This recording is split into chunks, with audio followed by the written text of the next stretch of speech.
आप जिस अवस्था में बैठे हैं, now you can start doing meditation. कोई तैयारी वैयारी करने की ज़रूरत नहीं है, ठीक है। आप जिस अवस्था में बैठे हैं उस अवस्था में मेडिटेशन कर सकते हैं। अब आपको ये देखना है कि जो मेरा शरीर है इसकी जो बेस्ट अवस्था है, बेस्ट अवस्था ऑफ डूइंग मेडिटेशन इज आपका जो रीढ़ की हड्डी है वो सीधी होनी चाहिए, क्योंकि आपकी रीढ़ की हड्डी जो है वो आपके ब्रेन से कनेक्टेड है। तो जैसे ही आप ऐसे सीधे होते हैं, आपके ब्रेन को एक कमांड जाता है कि भाई कुछ इंपॉर्टेंट काम होने वाला है शरीर में, तो you are with your entire body. तो पहली चीज क्या है, आपने बोला कि क्या मुद्रा होनी चाहिए, तो अगर आप इस मुद्रा में है तो आपकी एंटायर बॉडी आपके साथ में है। दूसरी जो चीज है ना, वो आपका शरीर जो है वो जब आप मेडिटेशन अवस्था में बैठते हैं तो आपने बिल्कुल हिलाना नहीं है, बिल्कुल भी नहीं हिलाना है, क्योंकि एक्चुअली जब आप मेडिटेशन अवस्था में आते हैं ना तो आप अपने शरीर के सेल्स के द्वारा मेडिटेशन करते हैं। आपका शरीर का सेल्स का इस्तेमाल करके आपने मेडिटेशन, सबको साथ में लेके मेडिटेशन करना है।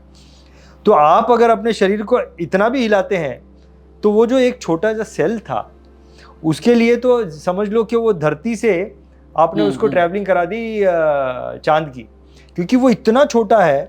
उसके लिए यहाँ से यहाँ आना भी समझ लो धरती से उसने किसी सूरज की दूरी तय कर ली, इतनी उसके लिए बड़ा डिस्टेंस है। तो शरीर को पत्थर बना लेना है, क्योंकि उस सेल के लिए यहाँ का टेम्परेचर कुछ था, यहाँ का टेम्परेचर कुछ और था।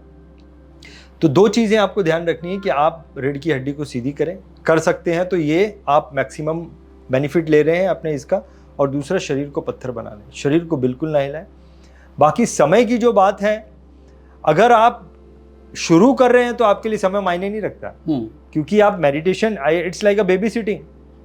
आपके लिए तो अभी तो शरीर को पहले रुकाना और रीढ़ की हड्डी को सीधा करना, यही सब चीज़ें आपको सीखनी है। लेकिन आप गहरी अवस्था में जा रहे हैं, आप बहुत ज़्यादा एक्सरसाइज कर रहे हैं तो आपको प्रोटीन की ज़रूरत है, लेकिन आप नॉर्मली एक्सरसाइज कर रहे हैं तो नॉर्मल खाने से कर सकते हैं।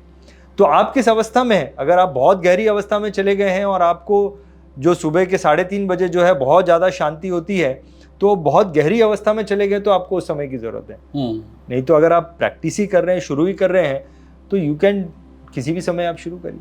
आप बेबी सिटिंग से चालू कीजिए, किसी भी समय में करिए। जितनी बार करते हैं आप उतना ज़्यादा उसको प्रैक्टिस कर रहे हैं, उतनी बार सीख रहे हैं। लेकिन अगर आप दिन में एक बार भी कर रहे हैं तो कोई चिंता की बात नहीं, शुरू तो करिए। It's like that.